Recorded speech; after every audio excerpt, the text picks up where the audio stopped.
Hold your breath. Make a wish. Consciously. Come with me, and we'll be in a world of...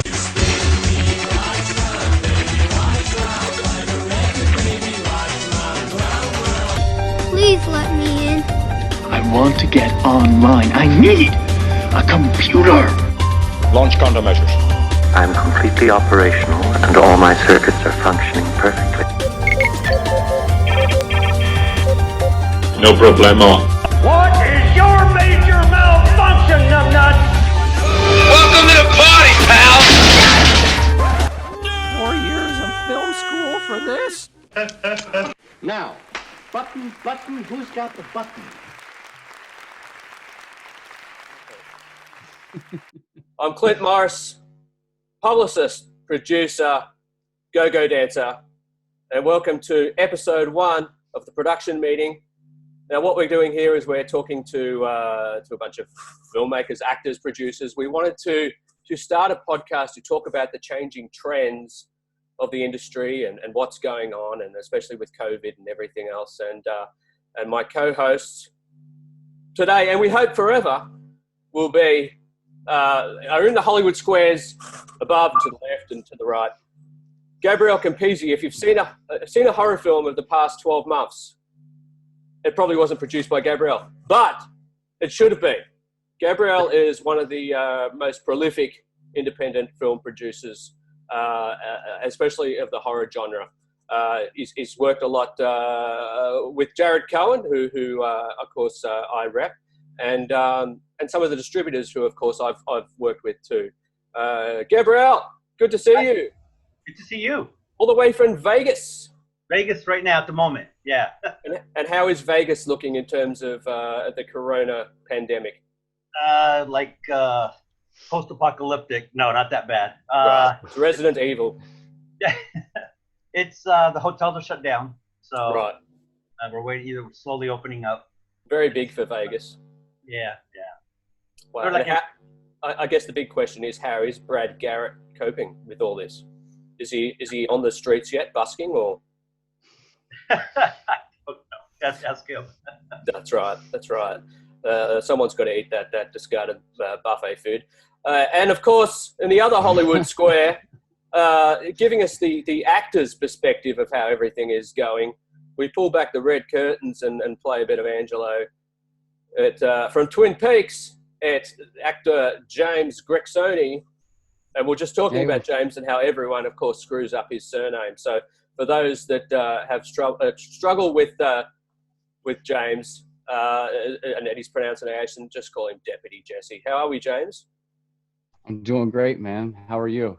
Good. And how is it looking in Seattle, of course, which was one of the early hubs for Corona? You were one of the pioneers, I believe, of getting this spike up. Congratulations on that. That's good. Of just staying at home watching Netflix. Yeah, I'm a master of that. Thank you. Have you got to the bottom of the Netflix yet?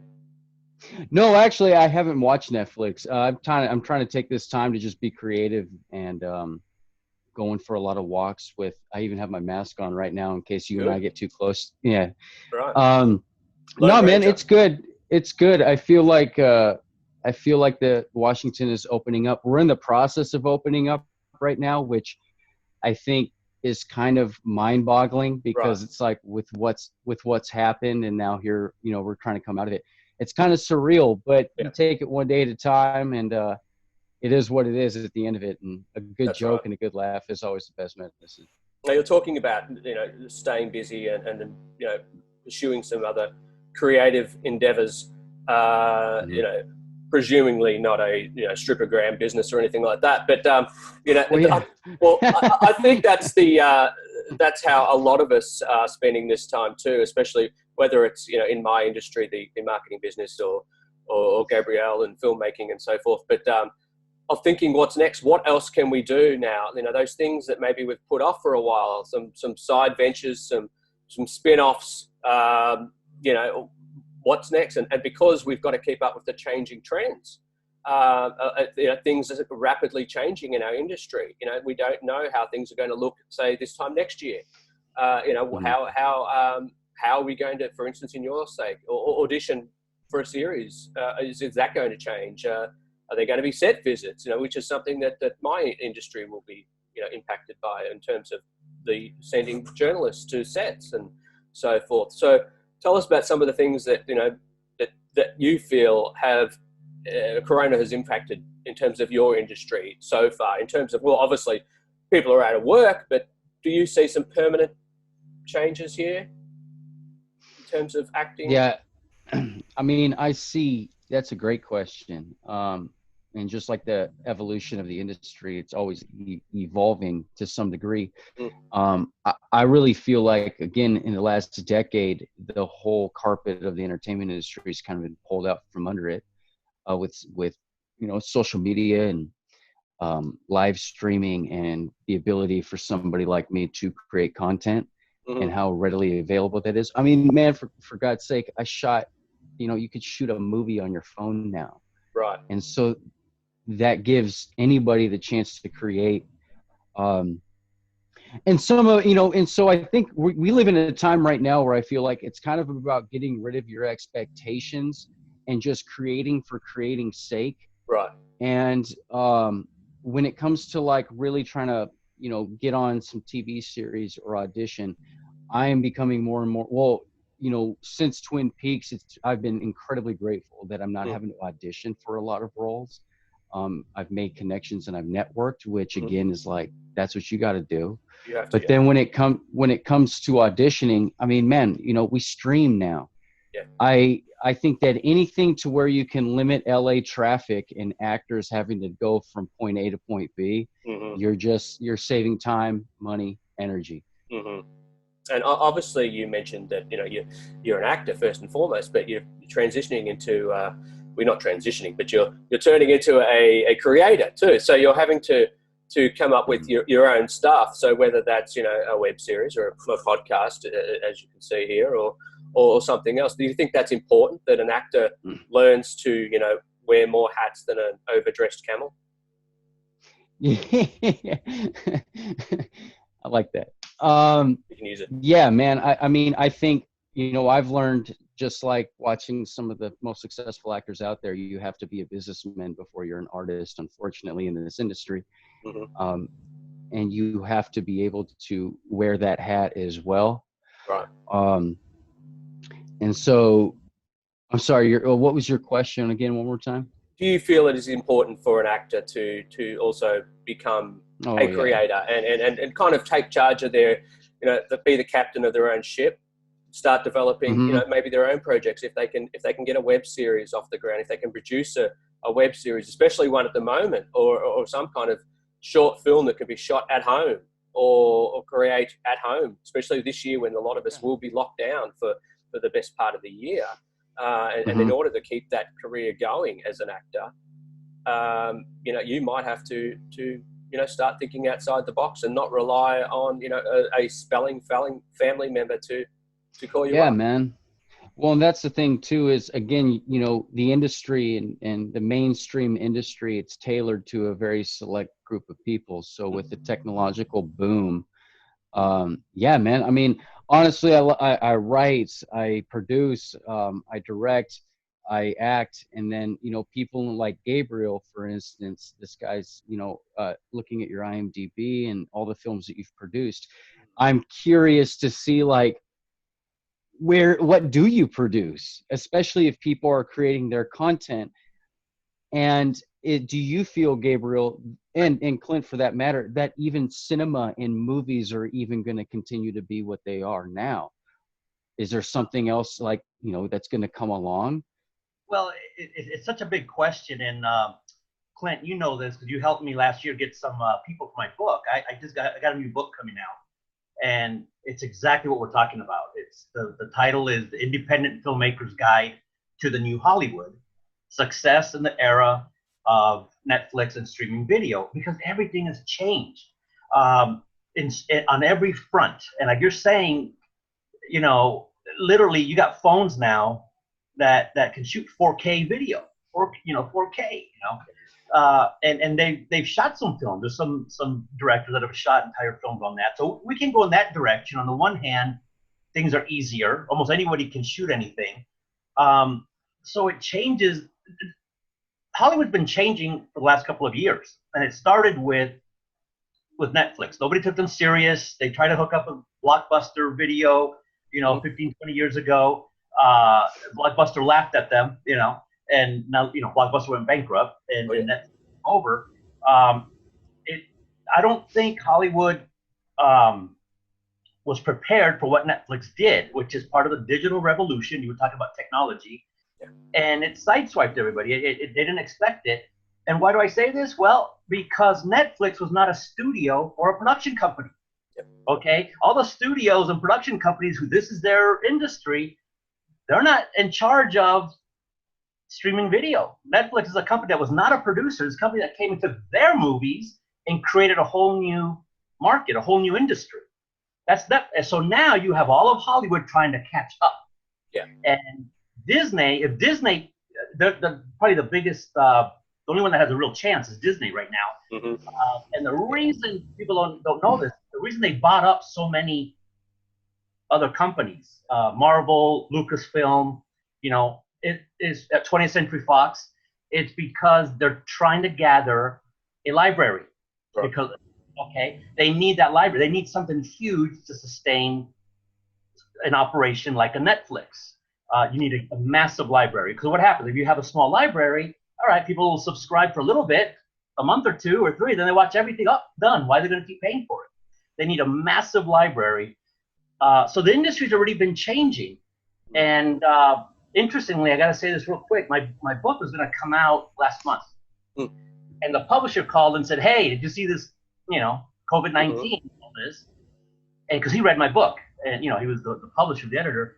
And he said, everything's been changing. Hollywood took a hit. And now we got this. Did you want to revise the book a little bit?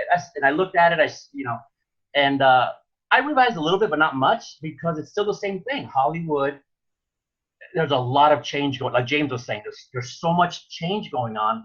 And I'll be honest, not everybody knows, nobody really knows 100% with certainty where things are going to go. No.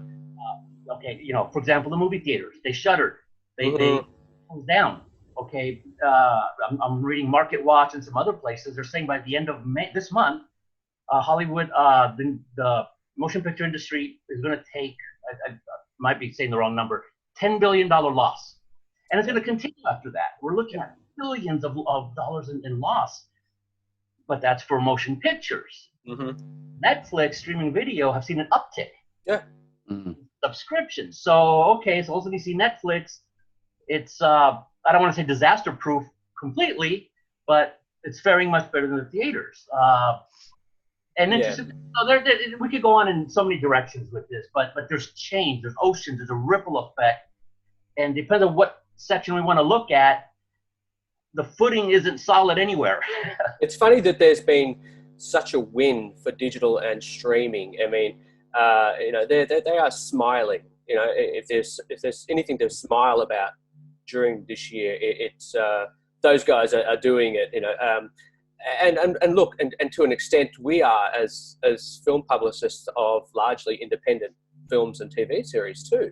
Although some of our bigger jobs have disappeared with the theatricals going away for the moment and things like that, we have a lot of independent distributors that we take care of, and they are releasing more than ever. And not only are those films coming out faster and thicker, but we are getting coverage for films that normally, the outlets wouldn't cover. So the trades are now covering, small indies that are going direct to disc or direct to digital, right. When they previously had their rule that they would only cover a film with a multi-screen theatrical. Now they will take a look at anything because they're looking for fresh content. So we're seeing tiny little films, tiny action films, still solid fare, but nothing that you would obviously find the big wigs covering usually now being covered.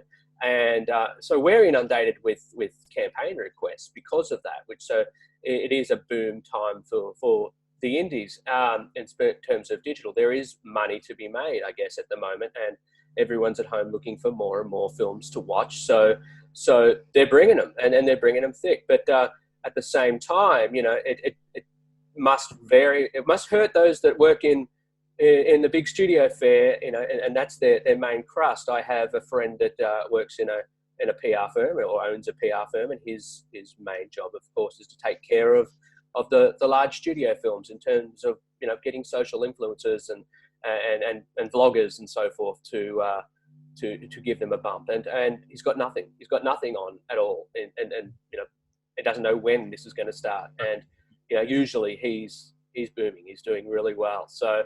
And I think those that work for the studios in any capacity are going to be feeling it this year. I mean, we heard this week that yet another film is going direct to digital, and the Tom Hanks film Greyhound, one of the big releases of the year, and probably one that they were expecting to kind of end up on ballot sheets at the end of the year, is now going to Apple as a premiere.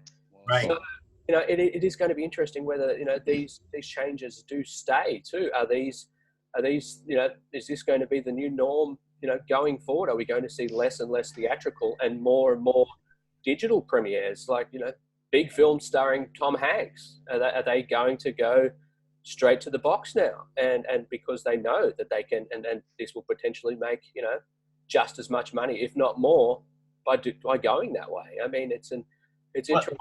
Dwayne Johnson, to jump in real quick, The Rock, Dwayne Johnson, has I forgot the name of the film. You guys might have seen it. They stopped production. They were almost done, and the net original production, big action piece. They're saying it's up to $200 million budget. Right. For Netflix. Right. And so now this is the one with Ryan Reynolds. No, that's he might be in it as well. I don't know, but I know it's Dwayne Johnson. Yes. And then I think Ryan Reynolds did one as well. It was about $160 million. But this one is supposed to be the biggest one. They stopped production because COVID-19. But you're seeing all the big players, directors, producers, Martin Scorsese, everybody coming over to Netflix or streaming video, not just Netflix, but the other ones. They're having to, yeah. And as you were saying before, things had already started changing. A lot of these studios were getting in on the act anyway. We're getting in on the streaming act, and they'd already agreed to do things like Beverly Hills Cop 4 for Netflix, and we were starting to see some of those big projects, transition themselves into streaming releases and being produced directly for the streamers and platforms. But now we're seeing some that have no choice but to do it. Right. And I mean, can I ask, how has this pandemic personally hurt your game this year? I mean, you've got a book, but usually you have things going on. Yeah, I have a few, and the brakes are on. Brakes are on, right? So what would normally you would be, obviously producing new features at this time, and taking meetings and so forth, and most of that has had to stop. It's completely stopped. Financiers, investors, they don't know where everything's going, so they're like, hold off, let's wait. You can't deal with the studios or anything at this moment. You could talk to them, but no one's doing big business. Right. Some deals are getting made. I talked to everybody, and I know smaller deals are being made, but the big stuff, nobody knows how long this is going to last. The studios are talking about waiting until next year, to start up again. So it just puts a big cloud of a big question mark in the air, and a lot of people don't want to proceed. I know a lot of smaller movies are being shot, lower budget, $500,000 or less. For some reason, there's not so much at stake, I guess. There's still valid productions, good productions, but when you're talking about the big multi-million-dollar efforts, there's a lot more at stake. They have to be a lot more careful what they're going to do. They don't want the rug pulled out from under them in the middle of production, as it's already happened. Even right now, some of these films have stopped halfway. Another 6 months before they go back to production? They're already halfway through. Can they get everybody back again? The actors age. It'll work out, but it's stressful. It's not that easy. So on this end, everything stopped on my end, but it allowed me to revise the book a little bit. I sent it in, and it'll be out soon. So good. And we'll get to that. I wanted to ask, have you got product that you'd previously filmed that is coming out this year? Just as I'm seeing more and more films that weren't intended to come out yet, or the filmmakers didn't plan to get them out. They're now deciding to rush them or push them forward, and get the distributor even to nudge the distributor and say, hey, can we get this out a little bit earlier now? So wondering, have you got, products that you were involved in the last couple of years that now they've pushed forward, or? The project we were doing now, I have a couple of 2 or 3 that we were in full development on, and they're much bigger projects, so they weren't ready to shoot yet. They were getting ready. Actually, we had one project that was going to go, should have been done shooting it already, but we never even got to start it. On my end, things were not pushed forward; they were actually pushed back. Right. Okay. It depends on the project. I think if there some projects are closer to being done, maybe you could say, let's hurry up and release this. But if you're still in the thick of it, it's probably going to go the other way. Yeah, they need to stay in the oven a little longer. Yeah, that's right. Yeah. And for you, James, I mean, can you imagine if you were shooting, say, Twin Peaks now, how this would have, impacted that, when they would have had to have, of course, obviously shut down the whole production, just as they have every other television show, it seems to be. The Riverdale and The Flash and so many other shows have basically had abrupt seasons, and now, of course, they've they don't know. Well, I think they're all returning early next year, which is much later than what they would normally return to the air. So it's really hurt the television series game. So being a series man, how do you think this would have impacted you had Deputy Jesse been on your docket right now? I think the thing is too that a lot of people don't talk about, is I love David Lynch. But again, it's like, say we bring people back together. Could David come walk on a set? Could somebody that's been doing this job, who's in their 60s, who are, the old original crew, like, are they able to show up and, what is that relationship? That's why I'm like, this whole reopening thing, it's just so confusing to me. Yes. And what are the guidelines and what are all the stipulations? But yeah, I'm 31 years old, and, I'm more concerned about passing it on to somebody else as opposed to getting it myself. And so on an actor standpoint, I've been lucky that right when this hit, I was shooting 2 films, and I was like, right when they did the lockdown, was the last day I was shooting. And so I got, in and out. And then again, with just on an actor standpoint, you're kind of at the beck and call of this industry and what those rules and the implementation will be. Interesting. Which I haven't heard anything like, again, the whole big casting call of the fall. I don't even think that's really going to be happening, or I haven't heard a lot about it at all. So how too does an actor survive? I mean, obviously they're working, they're waiting tables still, or if there's anything open, that's the thing. I mean, how are they all Uber drivers now, or Yeah. And that's another thing is, like, I would say 90% of actors, they didn't just lose their passion, they also lost their foundation. And a lot of that is the restaurant industry or, customer service. Yeah.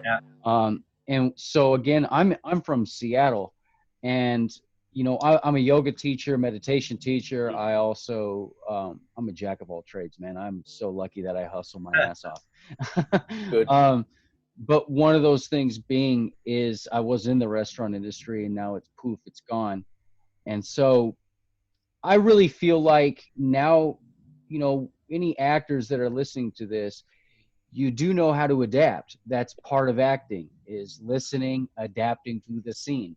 And I feel like now is more of a time than ever before that you need to adapt in life. And again, I'm kind of drawn back to what is the future of this industry, and more living in Seattle, where it's such a tech hub. I think entertainment is going to start taking on more, basically, like, you're going to need to learn about computers more and more as the industry goes on. Because I was just talking to a guy that's working with fiber optics, and, people are talking about being able to put a contact lens in your eye and then you're going to be able to see movies. You're going to be able to, you look around and you're going to be in a movie theater. And so the future is, I think, incomprehensible. But again, you adapt. You just adapt. Yeah. That's some Spielberg shit right there. I mean, and I definitely see that too. I got to tell you though, nothing will ever be the same as going to a theater. I mean, I miss it already. I mean, it's my forced break from work. I'm pretty much chained to a phone and laptop. If I aren't basically, buckled into a cinema seat and have my phone switched off and my partner, telling me, don't even think about it. I mean, that is, that's the part of this year that I'm personally missing, is that wind down time that you'd normally get, away from yourself and your normal working life. We're working as publicists probably 16-hour days at the moment, just because that's what there is to do. And number one, we've got a lot of work going on, but we're there late at night still and in the wee hours doing stuff because, well, why not? We're all stuck at home. Let's just keep working. Who needs to sleep? Well, I don't, man. I'm going on. No, I know. I'm going. I lost all track of time. That's just eyeshadow. Yeah, I got all these lights and makeup on. No, and I mean, man, you summed that up too, because again, with adapting, it's like I do editing and I do graphic design work, and so not just editing my films, but now I've gone out there and I've talked to Amazon, and I'm like, can I edit some stuff for you? Can I, finding clients and making connections, and yeah, it's kind of open waters from here. The thing that I'm just curious about, and I do agree with you, is that the one thing that I love and that I was born to connect to this industry is that we tell stories, and we tell stories to connect to the human spirit. And I don't think that any kind of modernization of technology will ever extinguish the want to connect through stories. And so I guess in my question to both of you is, you're seeing this transition happening. How do you produce something that is just always in flux, and then also given what happened with the COVID situation? Because producing to me is money, right? Like that's just getting the money and we're making it happen. Well, there's two ways to look at it. One of them is doing it, I mean, things are so much easier today because of the technology, how cheap it is. I mean, 30 years ago, making movies was the game of kings. It's not just anybody. Hold on a second, I'm getting a thing on the computer there. Now anybody can do it. 30 years ago, not everybody could. You had to shoot on film. You had to get the film cameras. Whole different thing. So anybody can do anything today. You see young kids doing things that are mind blowing. They're 12 years old. My twins are 13, and I can't believe the things they shoot. When I was young, I was shooting on Super 8mm film, Yeah. But then the question is what you just said. You're absolutely right. One is doing it for fun and because you love it. The other one is making a living out of it, selling it, watch it. So you have all these new platforms coming out, streaming video. You could watch things on your phone, on your refrigerator door. There's monitors here. But so that's the challenge for the industry is keeping the market going where people are going to pay for this. I don't think movie theaters are going to go away right away. In fact, until COVID-19, we were having record numbers at the box office globally. Record numbers, more than any other time. Numbers were a little top heavy, meaning the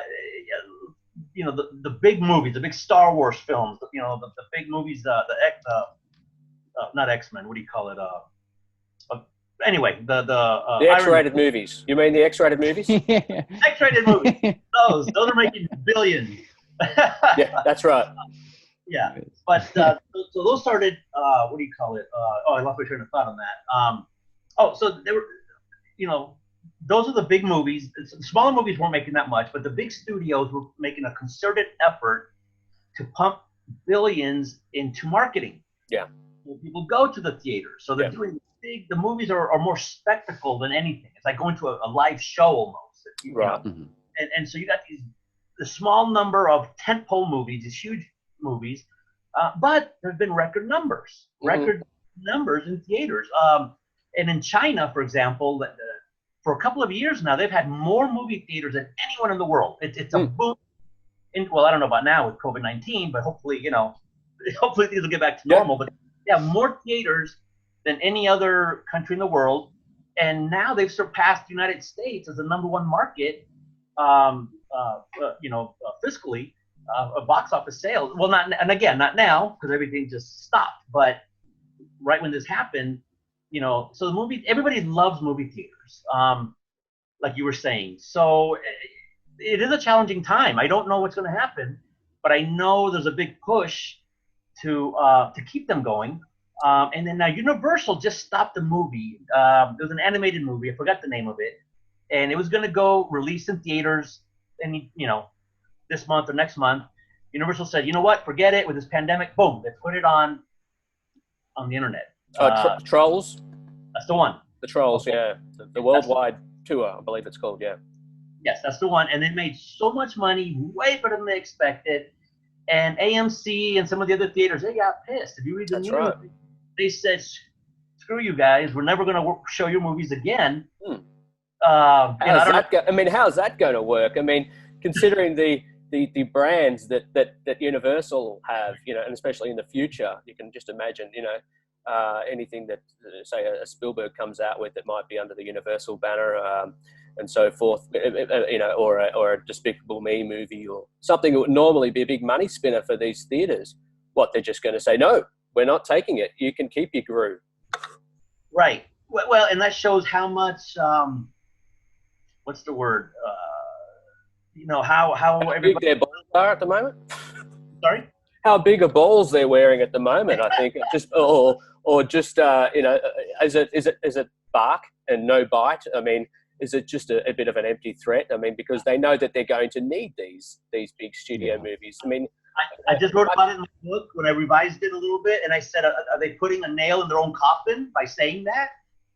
Because the theaters need the movies more than the movies need the theaters at this point.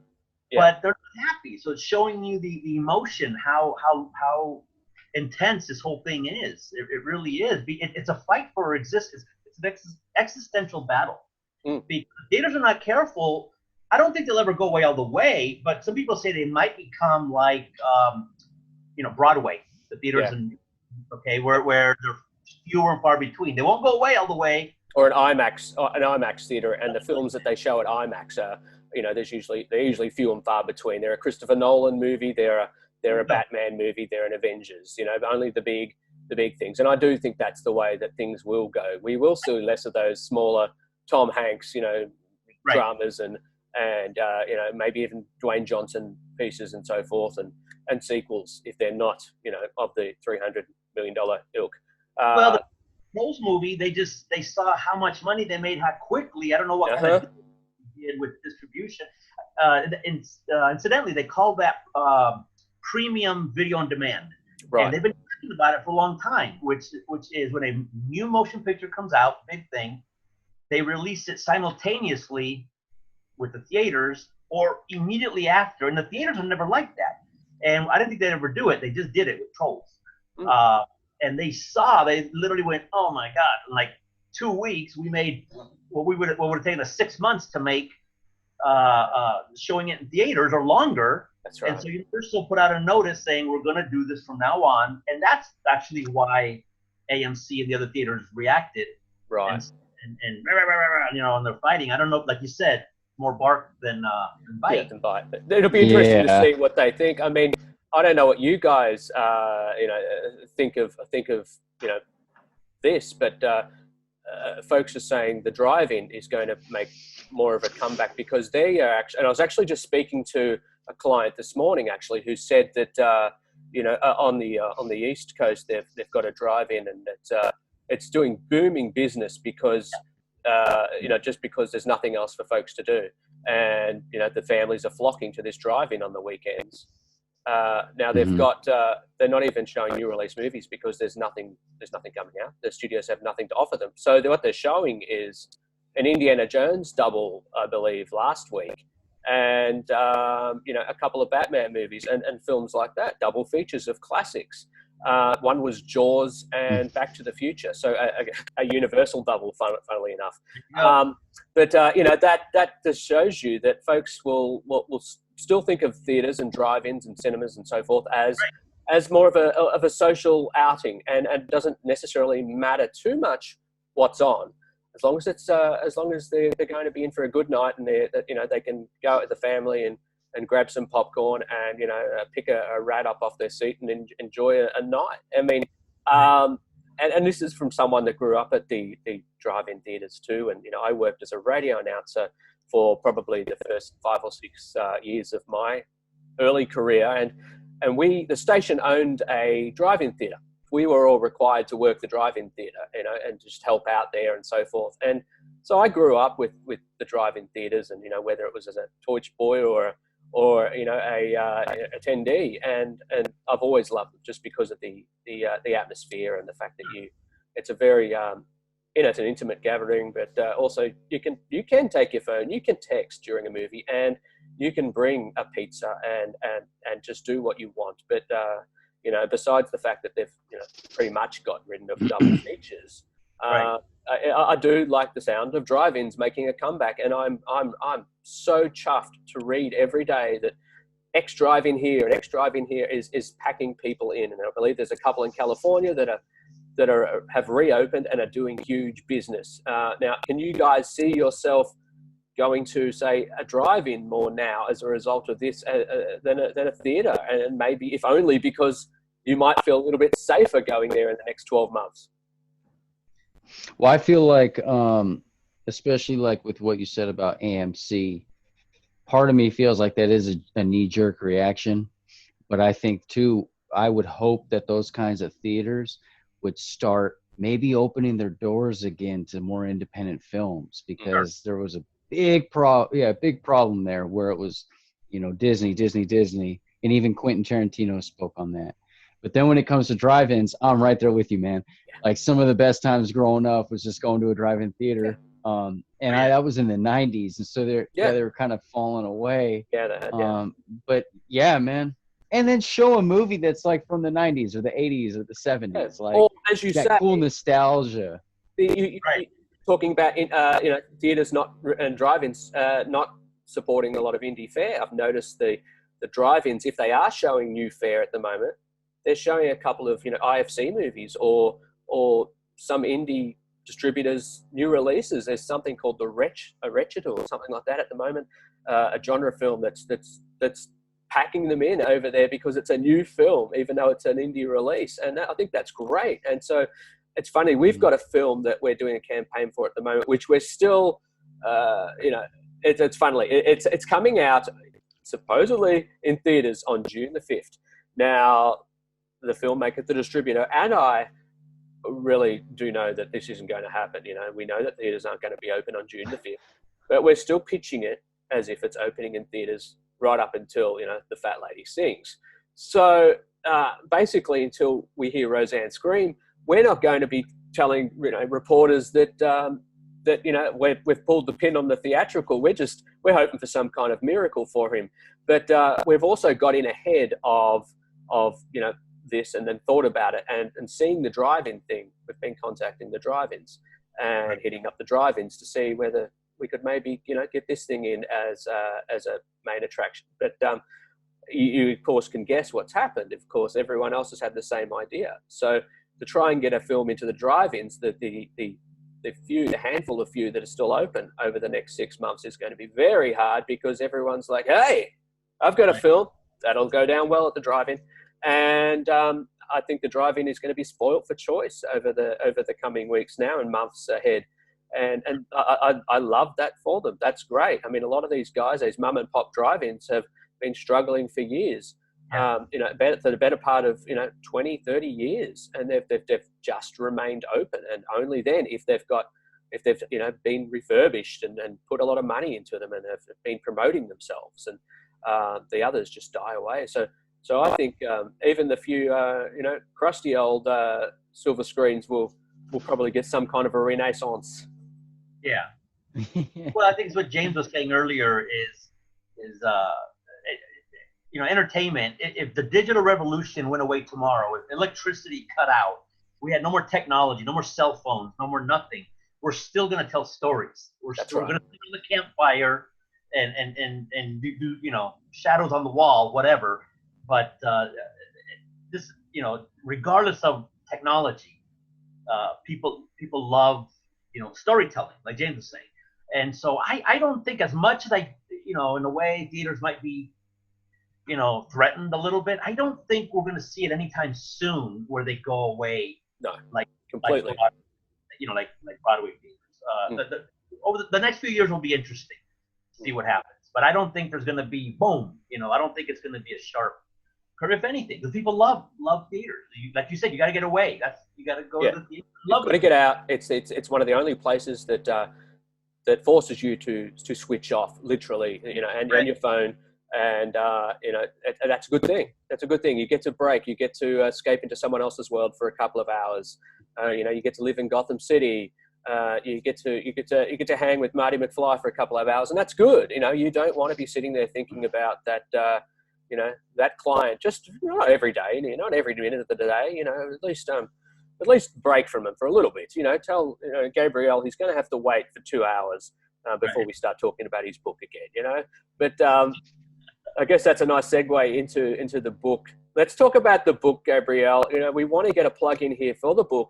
It's something that I've known about for a while, and it's going to be an even more fascinating read now. I believe that a lot of these changes and things that you've kind of spotlighted were ahead are here.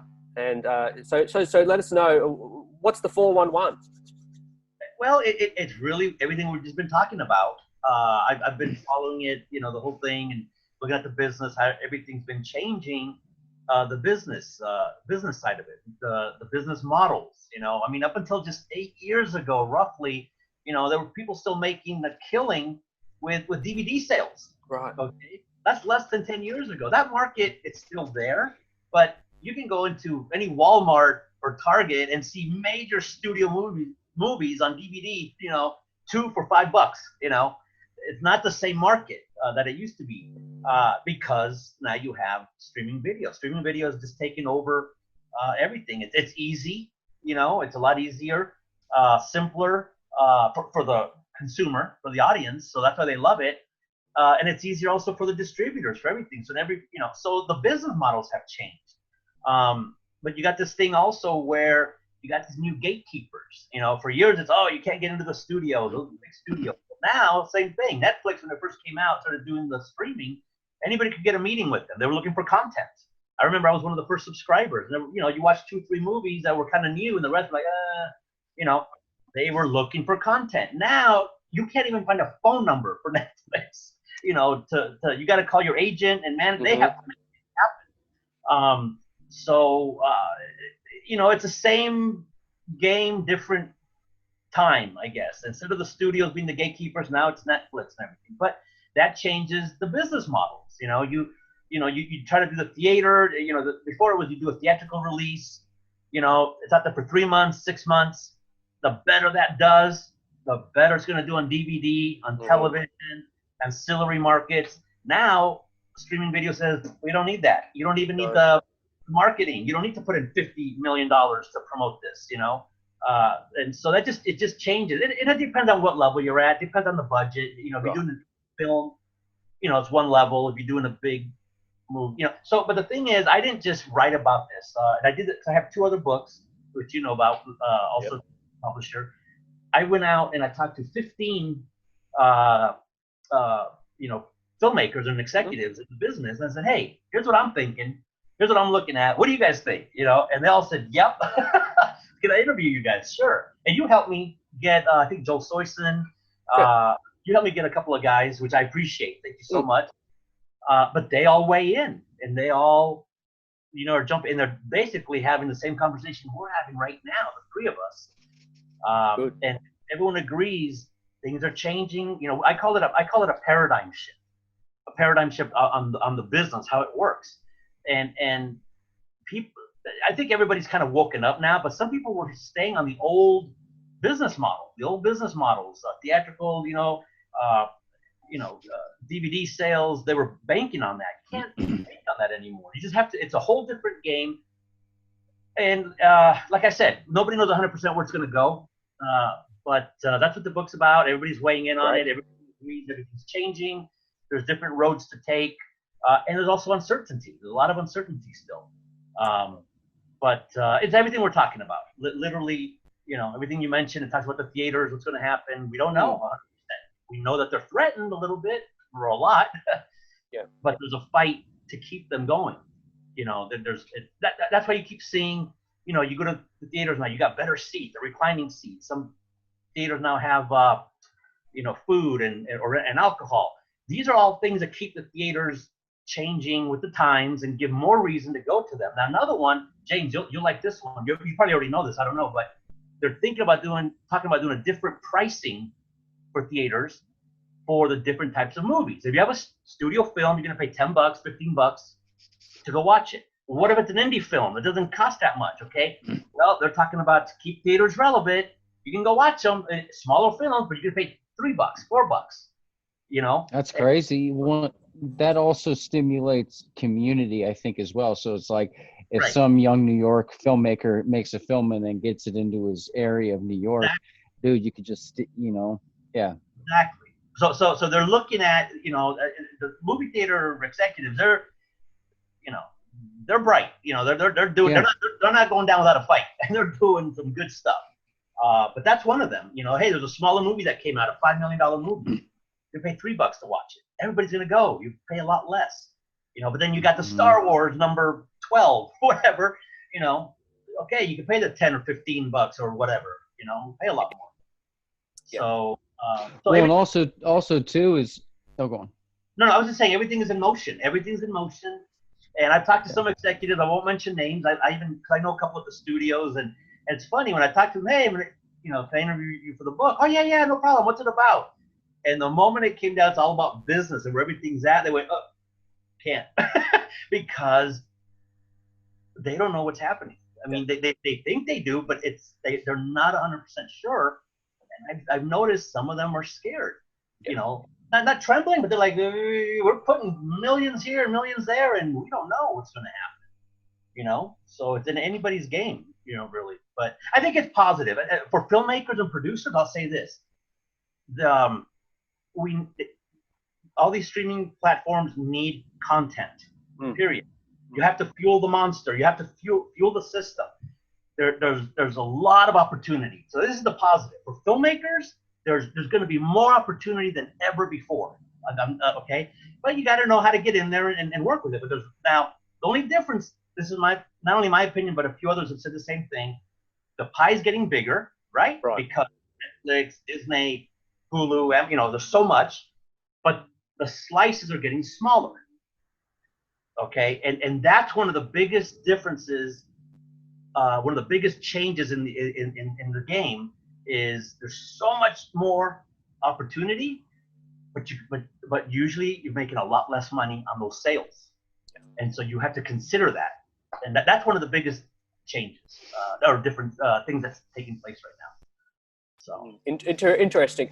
Now, I guess we end this on a bit of a lighter note, and we kind of throw out what we've been watching in lockdown. What have we been watching? What have we been clicking through the box to watch? And I know most of us are either creating content or working ridiculous hours of the night anyway, or trying to promote a book. But what's been on the docket? What have you been watching with the fam? Me, older movies. I love going back to the older ones. Oh, I do too, because they're reliable. You know what you're getting. And I've been doing the same thing with it. I don't know how far you're going back, but I mean, we've watched The Odd Couple, and we've gone back to some of the The Taking of Pelham and things like that. So 70s and 80s films and just good solid fare. We watched The Exorcist again the other day. We've watched the Mad Max series again. I love it. We're on a bit of a Richard Dreyfuss binge at the moment, where we're watching Always and Once Around, and we're about to get into The Goodbye Girl. But I think too, because, and I don't know if you guys feel this, but because some of the newer stuff feels a little bit like work, because you might be associated with it, or or it just feels like this is a part of what's happening now.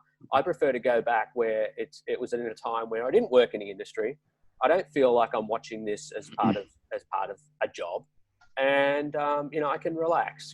This is a film that I remember watching, say, at a drive-in when I was 17, and it was a good time then. Let's watch it now. And I like introducing people to films too. So I'm introducing my partner, who is a few years younger, to films like Mad Max.